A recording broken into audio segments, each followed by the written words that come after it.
Hadis yang saya pilih diambil dari kitab Sahih Al-Bukhari. Pendek saja, Sahih Al-Bukhari. Abu Hurairah radhiyallahu anhu. Apa kata Abu Hurairah radhiyallahu anhu? Aku mendengar Nabi sallallahu alaihi wasallam bersabda, di antara tanda-tanda dekatnya hari kiamat itu adalah, dalam hadis ini ada 5. Yang pertama, yataqarabus zaman. Zaman, masa, waktu makin pendek, makin singkat, makin tak terasa. Dulu nampak budak-budak, sekarang udah jadi mak budak-budak. Dulu nampaknya lama zaman masa ni, sekarang cepat saja. Dari pagi ke petang, petang ke pagi, pagi ke petang, petang ke pagi. Bahkan sekarang ada pula orang yang tak tahu petang, tak tahu pagi. Pagi tidur, petang tidur. Yataqarabuz zaman. Tanda-tanda kiamat, fitnah akhir zaman sudah dekat adalah yataqarabuz zaman.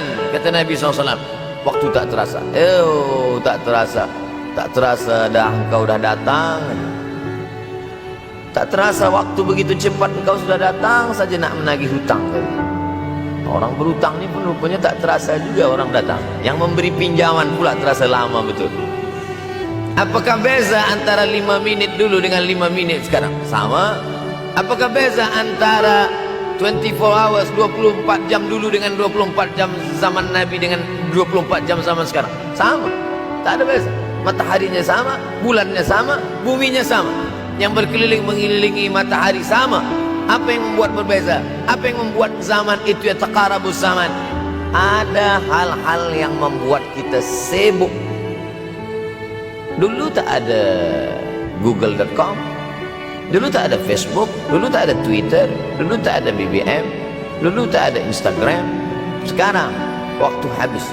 Bila kita tanya orang mana yang lebih lama, 5 minit atau 50 minit, semuanya sepakat mengatakan 50 minit lama, 5 minit kejam. Saya tanya 2 kali, pelajar-pelajar, penuntut-penuntut, mana yang lebih lama, 5 minit atau 50 minit? Semuanya berkata 50 minit lebih lama daripada 5 minit. Lepas tu saya balik, mana yang lebih lama? 5 minit menunggu azan maghrib bulan puasa, 50 minit status FB, Instagram. Oh, lebih lama 5 minit menunggu azan maghrib.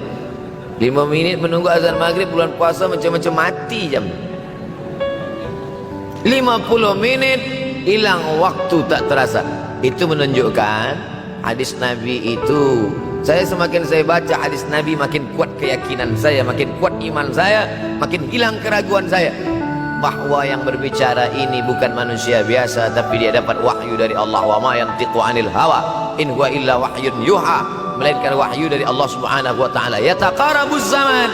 Masa begitu cepat berlalu tak terasa. Sebulan seperti sepekan, sepekan seperti sehari, sehari seperti sesaat. Akhirnya kita pun kehilangan waktu, habis. Saya Ustaz Abdul Samad, memang zaman ini tak terasa cepat betul. Rasa-rasa kejap-kejap dah bulan Ramadan. Tak terasa baru saja Idul Fitri dah masuk pula lagi. Masya Allah, begitu cepatnya masa berlalu. Maka jangan sampai semakin saya baca hadis ini, semakin kuat keyakinan saya bahwa Nabi Muhammad SAW mendapat wahyu dari Allah Subhanahu wa taala. Semakin kuat keyakinan dan keimanan. Kenapa? Seandainya Nabi berkata zaman nanti di akhir zaman itu semakin cepat, semakin dekat, semakin berlalu tak terasa, tapi kemudian zaman yang kita lalui tak sama seperti yang dikatakan Nabi. Mungkin datang juga keraguan dalam hati, betulkah ini? Tapi ternyata 1441 tahun lampau, 1440 tahun yang lalu Nabi mengatakan, dan hari ini terbukti zaman begitu cepat berlalu. Masya Allah, tabarakallah. Hari inilah ditemukan internet, hari ini datang television, hari ini datang WhatsApp, hari ini datang yang melalaikan kita daripada Allah Subhanahu wa taala. Sehingga waktu datang sembang-sembang, cerita-cerita, tengok ini, update ini, tulis ini, tengok ini, pandang ini, habis waktu berlalu. Padahal waktu inilah yang akan ditanya oleh Allah Subhanahu wa taala. Yang pertama, manfaatkan waktu, kerana waktu di akhir zaman ini yataqarabuz zaman. Kerana waktu semakin dekat tak terasa, hilang, berlalu. Maka isilah waktu ini dengan ibadah, ibadah, ibadah. Jangan sampai ada waktu yang kosong. Duduk sejenak kosong berselawat. Allahumma salli ala sayyidina Muhammad wa ala ali sayyidina Muhammad. Allahumma salli ala sayyidina Muhammad wa ala ali sayyidina Muhammad. Sempat-sempatkan ambil wudhu solat duha walau 2 rakaat. Sempat-sempatkan sebelum tidur malam solat witir 3 rakaat, supaya tidur kita sentiasa dalam wudhu dan kita sempat solat witir. Andai mati kita malam itu, insyaallah mati dalam keadaan husnul khatimah. Usolli sunnatal witri salasa rakaatin lillahi ta'ala. Nanti malam jaga tidak witir lagi, hanya tahajud saja. Sempat-sempatkan solat tahajud. Elok amat sangat baik solat wudhu 2 rakaat. Usolli sunnatal wudhu raka'ataini lillahi ta'ala. Selepas solat wudhu solat sunat taubat. Usolli sunnatal taubat raka'ataini lillahi ta'ala. Selepas solat sunat taubat solat sunat hajat. Usolli sunnatal hajat. Selepas itu barulah solat sunat tahajud 8 rakaat. Nak tambah lagi 10, 12, 14 elok, tak salah, karena dia tiada batasan. Adakah sahabat Nabi yang melakukan ini? Ada. Qatadah bin Nu'man dari selepas Isya sampai azan subuh. Imam Ahmad bin Ambal dari selepas Isya sampai azan subuh. Bahkan mereka menghatamkan Al-Quran dalam tahajud mereka. Maka bahkan ada imam yang disebut dengan As-Sajjad, kerana banyak sujud kepada Allah Subhanahu wa ta'ala. Kerana akhir zaman ini godaan begitu besar. Dulu orang tengah malam tahajud, jam 2 malam, jam 3 malam dia bangun, kerana dia membaca hadis sab'atun yudhilluhumullah. Ada 7 golongan yang mendapatkan naungan Allah. Yauma la dhilla illa dhilluh. Hari itu tak ada naungan kecuali naungan Allah. Rajulun, ada seseorang, zakarallah, dia berzikir mengingat Allah, khalian, di tengah malam, tak ada manusia. Fafadat ainahu, menetes air mata. Maka yang pertama ini, jangan sampai kita kehilangan waktu, kerana waktu, al-waktu kasaif. Waktu ini seperti pedang. Illam taqta'hu qata'aka. Kalau tidak kau patahkan dia. Kalau kau dapat pedang, patahkan. Sebab kalau tidak kau patahkan, dia yang akan memotong engkau, mematahkan tulang-tulang engkau. Waktu ini kalau tidak kita manfaatkan, kita akan ditanya tentang waktu, kemana saja waktu yang sudah kau pakai. Inna sam'a, pendengaran, wal basar, penglihatan, wal fuad, hati, kullu ulaika kana anhu mas'ula. Semua akan disoal, semua akan diminta tanggung jawab di hadapan Allah. Kemana waktu yang sudah aku bagi dulu engkau pakai? Yang pertama nanti ditanya, la tazulu qadama 'abdin yaumal qiyamah. Kaki anak Adam tidak akan bergeser, tidak akan beralih dari tempat tegaknya pada hari kiamat, hatta yus'al, sampai dia disoal, sampai dia ditanya. La tus'alunna yauma idzin 'anin na'im. Banyak yang akan ditanya nanti, tapi Nabi bagi tahu di antara yang akan ditanya dari sekian banyak nikmat itu 4. Yang pertama, an umrihi fima afnah. Umur kemana engkau habiskan? Hari ini ada anak-anak muda belia umurnya 17 tahun. 17 tahun habis menghafaz Al-Quran. 17 tahun habis iktikaf dalam masjid. 17 tahun habis berzikir, berjubah, bersorban, mengabdikan ilmu, berkhidmat kepada ulama. 17 tahun habis. Tapi ada pula yang dibalik, 71 tahun habis. Rumah, office, kopi, rumah, office, kopi, rumah, office, kopi, batuk, mati, habis. Nah, apa yang dapat kita bawa menghadap Allah SWT? Yang pertama, yataqarabuz zaman. Yang kedua adalah wa yanqusul ilmu. Ilmu semakin berkurang. Kalau sudah ilmu berkurang, apa yang bertambah? Jahil.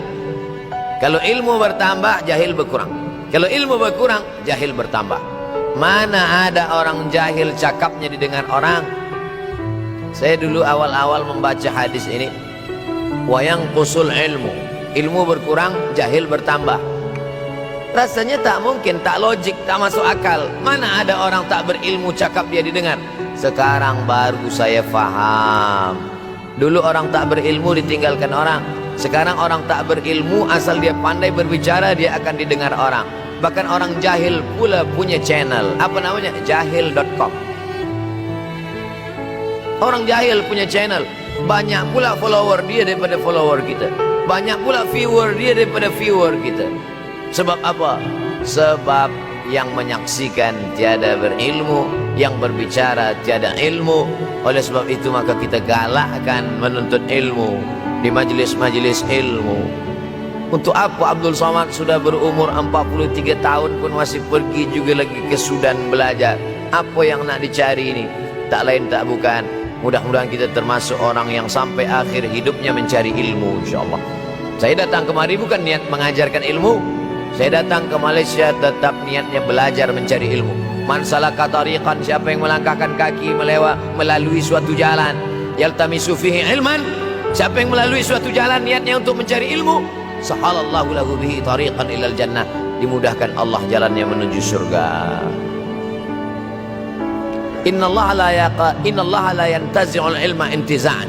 Innallaha la yanzi'ul ilma intiza'an. Allah kalau mencabut ilmu bukan macam mencabut pokok kayu dari tanah.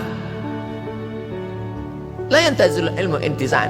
Allah tidak mencabut ilmu macam mencabut pokok kayu dari tanah hingga ke akarnya, enggak. Lalu bagaimana ilmu ini dicabut? Biqabdil ulama, dengan matinya ulama maka habislah ilmu. Meninggal Imam Syafi'i berkurang ilmu, meninggal Imam Nawawi berkurang ilmu, meninggal Imam Fulan berkurang ilmu. Maka yang hadir adalah al-juhala. Yang lebih menakutkan lagi adalah al-juhala bi thawbil ulama, orang jahil dengan pakaian ulama. Abdul Somad tidak mengatakan dirinya ulama. Saya selalunya membacakan ayat Quran, membacakan hadis Nabi, menyampaikan fatwa ulama. Tak pernah saya berceramah, bertausiah menurut saya. Siapa saya? Siapa kita? Syafi'i manusia, saya manusia. Syafi'i boleh berfatwa, saya juga boleh berfatwa. Imam Syafi'i berfatwa Al-Quran 30 juzuk dalam kepala dia. Kita juzuk 30 pun kadang-kadang hilang. Imam Syafi'i balik dari masjid ke rumah, dia tutup telinga. Datang orang bertanya, Syafi'i, ya, kenapa engkau tutup telinga? Sebab bila aku dengar dari masjid ke rumah, semua yang aku dengar masuk tu semua aku ingat. Aku takut dia ingat di dalam, maka aku tutup. Kita yang saya sampaikan tadi pun tak ingat. Oh, Ustaz mengejek kami, enggak. Jangankan yang mendengarkan, yang bercakap pun tak ingat. Nasib baik datang orang Jepun mengingatkan kita. Nah ini, nama dia Sony. Manusia ini lupa. Oleh sebab itu maka yang kedua, akhir zaman, wa yanqusul ilmu, ilmu makin kurang. Maka bersyukur anak-anak yang dimasukkan ke rumah tahfiz. Kalau ada rumah tahfiz di kampung biasa, kalau ada rumah tahfiz di desa, dusun biasa, tapi ada tahfiz di tengah kota besar Kuala Lumpur, masih ada lagi rumah tahfiz Quran. Siapa yang mewakafkan rumah tahfiz? Siapa yang memberikan beras? Siapa yang memberikan duit? Siapa yang memberikan belanja? Siapa yang mengirimkan ustaz? Masya Allah, tabarakallah. Maka ini semua mudah-mudahan kita istiqamah semuanya insyaAllah. Supaya apa? Supaya lahirlah anak-anak kita yang alim, berilmu. Karena ini makin banyak orang jahil, alftau bi ghairi ilmin, memberikan tazkirah, fatwa tanpa ilmu. Dhalla wa adalla, dhallu wa adallu, sesat, menyesatkan. Kalau setakat sesat saja, ini sudahlah sesat, menyesatkan. Na'udzubillah. Masuk yang ketiga. Yang ketiga adalah wa yanqusul ilmu, setelah habisnya ilmu-ilmu ini semua dicabut oleh Allah Subhanahu wa taala. Lalu kemudian setelah ilmu dicabut Allah Subhanahu wa taala, wa yulqas syuh. Wa may yuqashuh, sin dengan hak kecil. Wa may yuqashuha nafsihi fa ulaika humul muflihun. Siapa yang selamat daripada sifat syuh, itulah orang yang beruntung. Hayya 'alal falah, mari kita menuju keberuntungan, kemenangan. Siapa orang yang menang? Selamat daripada sifat syuh. Ada orang menerjemahkan syuh ini pelit, bakhil. Bakhil ada yang lebih parah daripada bakhil. Syuh. Bakhil ini, bakhil tidak ingin memberikan uangnya untuk orang lain. Itu bakhil. Dia ada uang 10 ringgit, uang itu hanya dia makan saja, dia tak mau walaupun setengah sen kepada orang lain. Itu namanya bakhil. Kalau syuh ini, duit dia simpan, duit orang pula dia makan. Nah, itu syuh. Jadi lebih parah lagi. Oleh sebab itu kalau sudah ilmu ini dicabut, orang menjadi jahil, maka datang penyakit syuh yang ketiga. Apa itu syuh? Hubbud dunya, hubbul mal, wa tuhibbul mala hubban jamma. engkau sayang kepada harta, amat sangat sayang. Dia pegang semuanya sampai tak meleleh, tak menetes walaupun satu tetes. Akhirnya mereka inilah pendusta-pendusta agama. Ara'aital ladzi yukadzibu biddin. Tahukah kamu siapa itu yang mendustakan agama? Fadzalikal ladzi yad'ul yatim. Mereka itulah yang membiarkan anak yatim. Wala yahuddu ala ta'amil miskin. Dia tidak mempedulikan makanan orang miskin. Sebab apa? Bukan sebab tak ada harta, sebab syuh. Kenapa syuh? Sebab tak ada ilmu. Tak ada ilmu tentang akhirat. Dia pegang, dia pegang, dia pegang, dia simpan, mati, habis. Yang dia bawa hanyalah 1, 2, 3 helai kain kafan saja. Itulah mengapa Sultan Turki, Sultan Muhammad Al-Fatih, Sultan Abdul Hamid. Cuba tengok gambar Sultan Muhammad Al-Fatih, Sultan Abdul Hamid Turki dulu.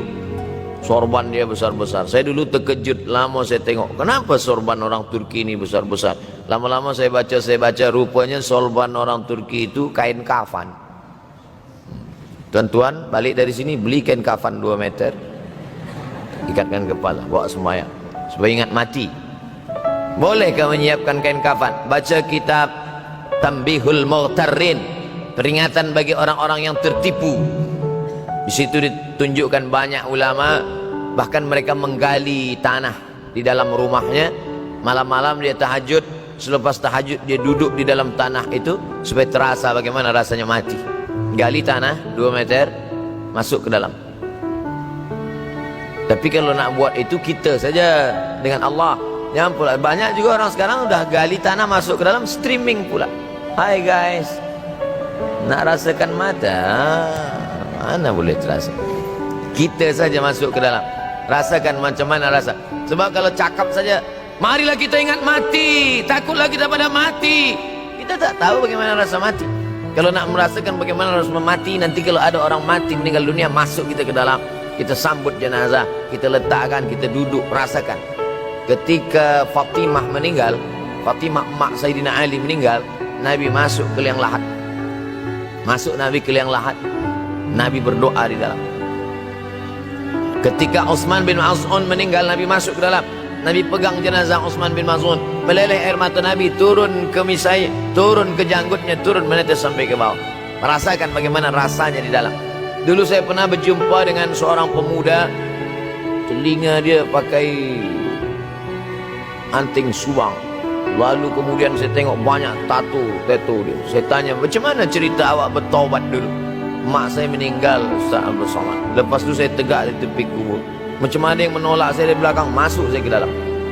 Masa masuk itulah terasa sejuk di kaki, datang rasa takut saya. Makanya kalau ada orang yang sudah kita bagi tazkirah, bagi nasihat tak juga, nanti ada orang meninggal, bawa dia agak dekat, senggolkan sedikit, jatuh. Gitu caranya supaya kita terasa mati ini. Supaya apa? Hilangkan penyakit syuh, cinta harta, takut mati, dan membuat kita menjadi bakhil, pelit. Nauzubillah.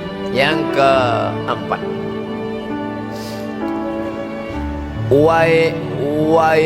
wa tazharul fitan. Ini yang terkait dengan tajuk kita yang keempat. Wa tazharul fitan. Banyaklah fitnah, seksa. Dulu masa saya kelas 1 madrasah tahun 1990, berkumpullah kami bersama-sama dengan cikgu mengkaji masalah apa? Masalah Bosnia Herzegovina, mengamuk Slobodan Milosevic, menghancurkan umat Islam di Bosnia. Sampai ada yang meminta fatwa kepada Syekh Yusuf Al-Qardawi, bolehkah perempuan yang perempuan Bosnia yang dirogol tentara Serbia hamil, bolehkah dia menggugurkan anaknya? Kata Syekh Yusuf Qardawi, tak boleh.